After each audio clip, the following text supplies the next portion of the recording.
மதிப்பிற்குரிய மிதுனம் ராசி நண்பர்களே, சகோதர சகோதரிகளே, உங்கள் அனைவருக்கும் எனது கனிவான வணக்கங்கள். மாற்றம் ஒன்றேதான் பிரச்சனைகளுக்கு தீர்வு அப்படிங்கிற தலைப்பை கொடுத்து செப்டம்பர் 14 முதல் அக்டோபர் 28 வரை 44 நாட்கள் அப்படிங்கிறது மிதுன ராசிக்கு ஒரு மிகப்பெரிய மாற்றத்தை கொடுப்பதற்காக காத்து கொண்டிருக்கிறது அப்படிங்கிறத பற்றி பார்க்க போகிறோம். எந்த கிரகங்களால் என்ன நன்மை அப்படிங்கிறத தெளிவாக பார்க்கலாம்.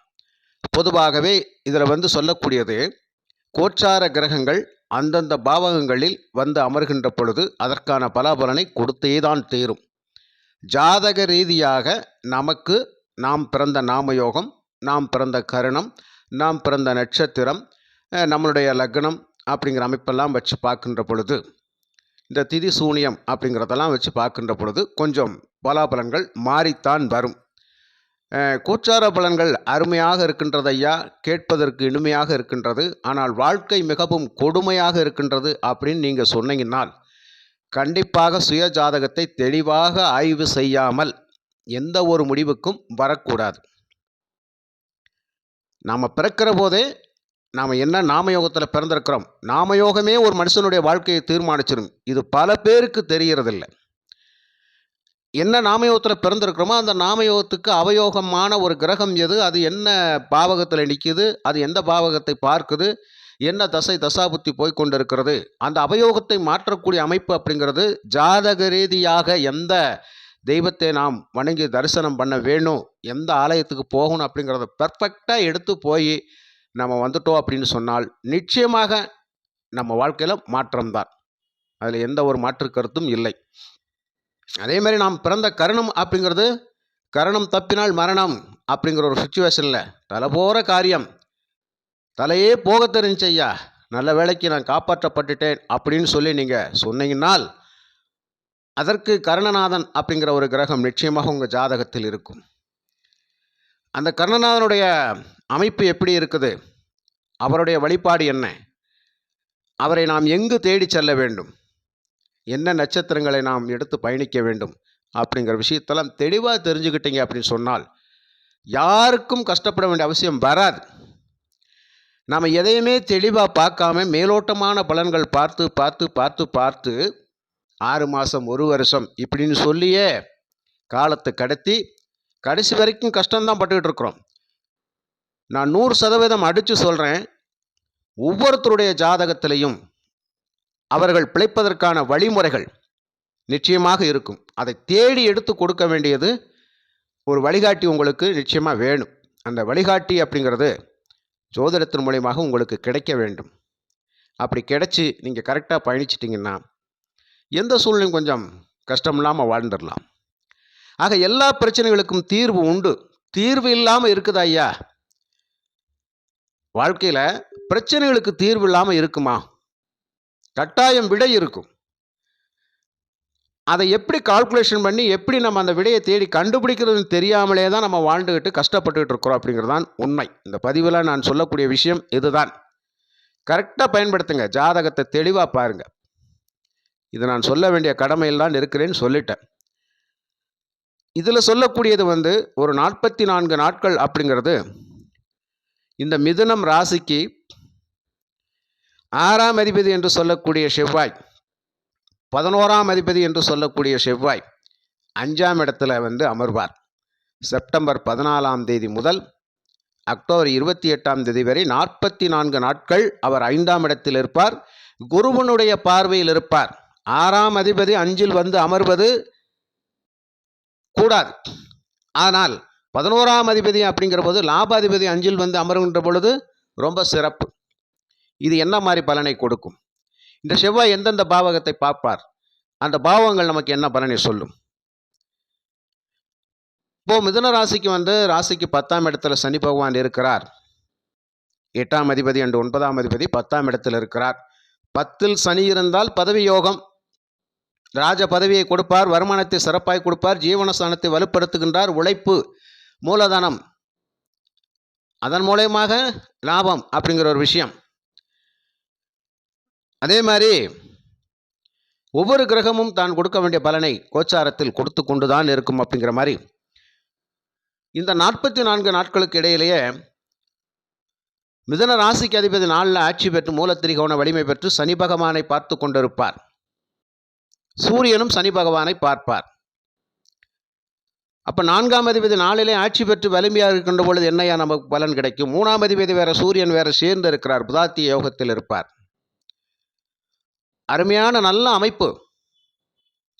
மிதுன ராசிக்காரங்களுக்கு வாழ்க்கையில் ஒரு மாற்றம் அப்படிங்கிறது இந்த 44 நாட்களுக்குள் நடந்தே தீரும். 5ல் இருக்கிற செவ்வாய் மிகப்பெரிய பலத்தை ஒன்றை செய்ய போகின்றார். மிகப்பெரிய வலிமையான ஒரு செயல்களை அவர் செய்து கொடுக்க போகின்றார். 4ஆம் பார்வையாக 8ஆம் இடத்தை பார்ப்பார். 7ஆம் பார்வையாக லாபஸ்தானத்தை பார்க்கின்றார். அவருடைய வீட்டை அவரே பார்ப்பார். 11ஆம் இடம். 8ஆம் பார்வையாக அவர் 12ஆம் இடத்தை பார்ப்பார். லாபாதிபதி 5ல் உட்கார்ந்து 12ஆம் இடத்தை பார்க்கிறார். 5 மனசு, நம்மளுடைய எண்ணம், சிந்தனைகள், செயல்பாடுகள், பூர்வீகம், குலதெய்வம், புத்திரம், அதிர்ஷ்டங்கள், வாழ்க்கையில் மந்திர உபதேசங்கள், காதல், இந்த மாதிரி ஸ்தானத்தில் செவ்வாய் வந்து அமர்கின்றார். 6ஆம் அதிபதி. ஒரு விதத்தில் எதிர்ப்புகள் இருந்தாலும் மறு விதத்தில் அது சரி செய்யப்பட்டு விடும். லாபஸ்தானத்தை அவர் பார்க்கிறார் இல்லையா? பிரச்சனைகளை உருவாக்கி தீர்வு கட்டாயம் கொடுத்துருவார். அது என்னென்ன பிரச்சனை? ஒரு கடன் பிள்ளைகளுக்காக நான் வாங்கினேன், அந்த கடனை நான் கட்ட முடியல. பிள்ளைகளுக்காக கல்யாண செலவுக்கு வாங்கியிருந்தேன், அந்த கடனை நான் கட்ட முடியல. ரொம்ப நாளாக இழுபறியாக போய்கிட்டே இருக்குது. மனசு ரொம்ப கஷ்டமாக இருக்குது, மனசு ரொம்ப வலிக்குது. பிள்ளைகளுக்காக மருத்துவ செலவு, எனக்காக மருத்துவ செலவு நிறைய வாங்கிட்டேன், ஆனால் அதை கட்ட முடியல. இப்போ அதனால் அசிங்கம் அவமானம் வந்துருமா? பயந்துக்கிட்டு இருக்கிறேன். கண்டிப்பாக வராது. இந்த 44 நாட்களுக்குள் அது சரி செய்யப்பட்டு விடும். ஒரு வீடு கட்ட கடன் வாங்கினேன், படிப்பு செலவுக்கு கடன் வாங்கினேன், மருத்துவ செலவுக்கு கடன் வாங்கினேன், சுப செலவுகளுக்கு நான் கடன் வாங்கினேன். இப்படி பல கடன்கள் நாம் பட்டிருப்போம் இல்லையா? அந்த கடன்களை தீர்ப்பதற்கு மிதுன ராசிக்காரங்களுக்கு ஒரு வாய்ப்பை செவ்வாய் பகவான் ஏற்படுத்தி கொடுப்பார். அவரை குரு பகவான் 5ஆம் பார்வையால் பார்ப்பார். செவ்வாயை பார்த்து புனிதப்படுத்துகின்றார். செவ்வாய் என்ன பண்றார்? அசிங்கம் அவமானங்களை தடுக்கின்றார். அந்த மாதிரி ஒரு பிரச்சனை நிகழாது, பொறுமையா நிதானமா இருங்க, அவசரப்படாதீங்க அப்படின்னு சொல்றார். அப்ப அதற்கான மூலதனம் எப்படி கிடைக்கும்? அவர் லாப வீட்டை பார்க்கிறார், தன் வீட்டை தானே பார்க்கின்றார். அப்போ இந்த மிதுன ராசி நண்பர்களுக்கு யாராவது ஒரு மூலமாக ஒரு சப்போர்ட் அப்படிங்கிறது நிச்சயமாக கிடைக்கும். நான் உதவி செய்கிறேங்க, நீங்கள் ஒன்றும் சங்கடப்படாதீங்க அப்படின்னு சொல்லி உங்களை சார்ந்தவர்கள், உங்களை குடும்பத்தில் மூத்தவங்க, தூர தேசத்தில் இருக்கக்கூடிய நண்பர்கள், இப்படி பல விதத்தில் யாரோ ஒருத்தவங்க உங்கள் தோளை தட்டி கொடுக்க போகிறாங்க. ஒன்றும் சங்கடப்படாதீங்க, நான் பார்த்துக்கிறேன், நான் சப்போர்ட் பண்ணுறேன், உங்களுக்கான உதவிகளை நான் செய்கிறேன், ஏதோ என்னால் முடிஞ்ச ஒரு பண உதவியும் செய்கிறேன் அப்படின்னு சொல்லி உங்களை ஆசுவாசப்படுத்தி உங்களுக்கான உதவிகள் கிடைப்பது. அப்போ யாரோ ஒருவர் உங்களுக்கு உதவ காத்து கொண்டிருக்கின்றார். நிச்சயமாக இது 44 நாட்களுக்குள் நடக்கும். அப்பாடா நிம்மதி, அப்பாடா நிம்மதி. வேற வழியில் நினச்சிக்கிட்டு இருந்தேன், தக்க தருணத்தில் என் நண்பர் வந்து உதவி செஞ்சார், தக்க தருணத்தில் என்னுடைய தோழி வந்து உதவி செஞ்சாங்க, என்னுடைய உறவினர்களில் ஒரு சிலர் உதவி செஞ்சாங்க அப்படின்னு சொல்லுவோம் பார்த்தீங்களா? அந்த மாதிரி மேல் அதிகாரிகளுடைய பாராட்டுகள், மதிப்பு, மரியாதை, பணி செய்யக்கூடிய இடங்களில் ரொம்ப அற்புதமாக இருக்கும். மிதுனராசி நண்பர்கள் இந்த காலகட்டத்தில் இந்த 44 நாட்களுக்குள் எந்த துறையில் இருந்தாலும் மனசுக்கு பிடிச்ச மாதிரி சில நல்ல விஷயங்கள் நடந்தே தீரும். ஒரு லாப நோக்கோடையே இருக்கக்கூடிய அமைப்பு. என்னன்னே தெரியல, ரொம்ப சந்தோஷமாக இருக்கிறேன், ஒரு வானத்தில் பறக்கிற மாதிரி ஒரு ஃபீலிங்கு, பல கஷ்டங்களை மறந்து. உண்மைதான், அந்த மாதிரி ஒரு சுச்சுவேஷனை கொடுக்குது இல்லையா? அப்போ நல்ல பழக்க வழக்கம், நல்ல நட்பு, நல்ல தொடர்புகள், இந்த மாதிரி விஷயங்களெல்லாம் உங்களுக்கு நடக்கும் இந்த 44 நாட்களுக்குள்ள. குருவனுடைய பார்வையில் செவ்வாய், பொது இடங்களில் ஒரு மதிப்பு மரியாதையோடு இருப்போம். அரசியலில் இருக்கக்கூடியவங்களுக்கு நல்ல ஒரு ஆதாயகரமான சூழ்நிலை, அரசியலில் ஈடுபட்டு கொண்டிருப்பவங்களுக்கு நல்லது ஒரு ஆதாயமான சூழ்நிலை. அதே மாதிரி இந்த செவ்வாயினுடைய அமைப்பு ரியல் எஸ்டேட் துறையில் இருக்கக்கூடிய நிறைய மிதுன ராசி நண்பர்களுக்கு நல்ல லாபம். இடம் வாங்கி விற்பது நல்ல லாபம். பூமி சம்பந்தப்பட்ட விஷயங்களில் நல்ல லாபம். சகோதர வழியில் நல்ல லாபம். சகோதரகாரகன் செவ்வாய், இவரைத்தான் குரு பார்க்கிறார் இல்லையா? இரத்த பந்த உறவுகள் செவ்வாய் பார்க்கிறார். செவ்வாயை குரு பார்க்கிறார். அந்த உறவுகளை பார்க்கிறார். அந்த மாதிரி நல்ல விஷயங்கள் நடக்கும். அவர்களாலும் நம்ம இந்த ஒரு மன கஷ்டத்தை நம்ம சந்திக்க போகிறது கிடையாது. அதே மாதிரி மருத்துவம் சார்ந்த துறைகள் இருக்கக்கூடிய நிறைய மிதுனராசி நண்பர்களுக்கு நல்ல ஒரு ஆதாயகரமான சூழ்நிலை. ஆட்டோமொபைல்ஸ், கன்சல்டிங் ரொம்ப அற்புதம். பாதுகாப்பு துறையில் பணிபுரியக்கூடிய நிறைய நபர்களுக்கு மனசுக்கு பிடிச்ச மாதிரியான நல்ல விஷயங்கள் நடக்கும். ஒரு சம்பள உயர்வு, பதவி உயர்வு, அதிகாரிகளோட சப்போர்ட்டு நிறைய கிடைக்கும். அதனால் மிதுனராசி நண்பர்களை பொறுத்த மட்டும் இந்த 44 நாட்கள் அப்படிங்கிறது அவசரப்பட்டு கடன் வாங்காமல் மட்டும் இருங்க. ஒரு கடனை வாங்கிறதுக்கு அவசரப்பட்டுறாதீங்க. சொல்லிட்டாங்களே வாங்கிடுவோன்னு வாங்கிடாதீங்க. அது மட்டும் கொஞ்சம் பார்த்து பொறுமையாக செஞ்சுங்க. மற்றபடி ஒரு பிரச்சனையும் கிடையாது. உங்களுடைய கடன்களை தீர்ப்பதற்கான வழிமுறைகள் கண்டிப்பாக பிறக்கின்றது. எப்படி? இந்த குருவனுடைய பார்வையில் செவ்வாய் 6ஆம் அதிபதி 5ல் இருந்து ஏதாவது அசிங்க அவமானங்களை கொடுத்துருவாரா, நோயினுடைய உபாதைகளை கொடுத்துருவாரான்னு நினச்சிக்கிட்டு இருப்போம். அது சரி செய்யப்பட்டு விடும், அவ்வளவுதான்.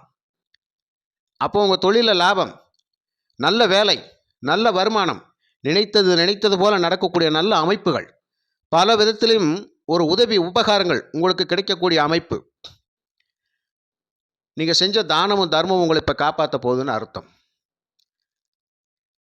தர்மத்துக்கு அதிபதி தாயா 10ல் கர்மஸ்தானத்தில் இருக்கிறார். புதன் பார்க்கின்றார். உங்களுடைய அறிவு, ஆக்கப்பூர்வமாக சிந்திக்கிறது. ஆசிரியர் தொழில் செய்யக்கூடிய மிதுனராசி நண்பர்களுக்கு நல்ல யோகம், கற்பித்தல் ரொம்ப சிறப்பாக இருக்கும். அதே மாதிரி ஒரு நெகட்டிவான விஷயம் என்னன்னு கேட்டால், இந்த சனியும் சூரியனும் இந்த காலகட்டத்தில் 7ஆம் பார்வையாக பார்ப்பார். தந்தை மகன் உறவு அப்படிங்கிற விஷயத்தில் மட்டும் கொஞ்சம் கவனமாக விட்டு கொடுத்து போயிருங்க, அட்ஜஸ்ட் பண்ணி போயிருங்க. சண்டை சச்சரவுகள் வேண்டாம்.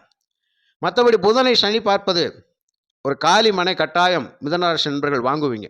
ஒரு வீடு கட்டணும்னு நினச்சிக்கிட்டு இருந்தேன், ஒரு இடம் வாங்கலான்னு நினச்சிக்கிட்டு இருந்தேன், ஒரு அஸ்திவாரம் போடலான்னு நினச்சிக்கிட்டு இருந்தேன்.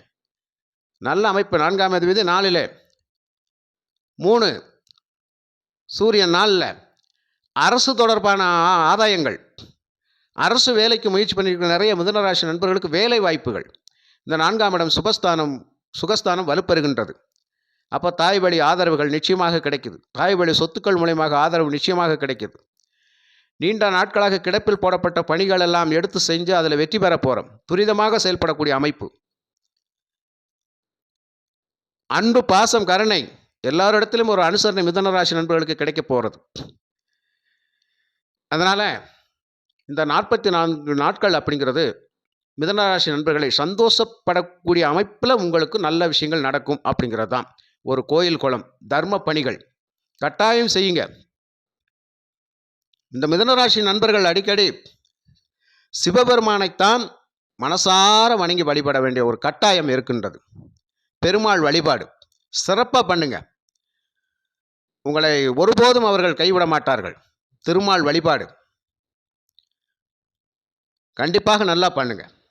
அதனால் மிதுனராசி நண்பர்களுக்கு இந்த செவ்வாயினுடைய அமைப்பு ரொம்ப சிறப்பாக செயல்பட்டு நல்ல பலனை கொடுப்பதற்காக காத்து கொண்டிருக்கிறது. அதே மாதிரி சனி பகவானும் நல்ல பொருளாதாரத்தை கொடுக்க காத்து கொண்டிருக்கின்றார். உங்களுடைய பாக்கியஸ்தானமும் வலுப்பெற்று தூரதேச பயணங்கள், அரசு தொடர்பான ஆதாயங்கள் நிச்சயமாக கிடைக்கப் போகின்றது.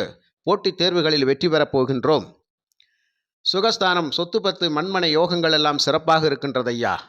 எந்த விதத்திலையும் மிதுனராசி நண்பர்களுக்கு குறையில்லை. சுய ஜாதகத்தை மட்டும் தெளிவாக ஒரு முறை பார்த்து விடுங்கள். மிக்க நன்றி.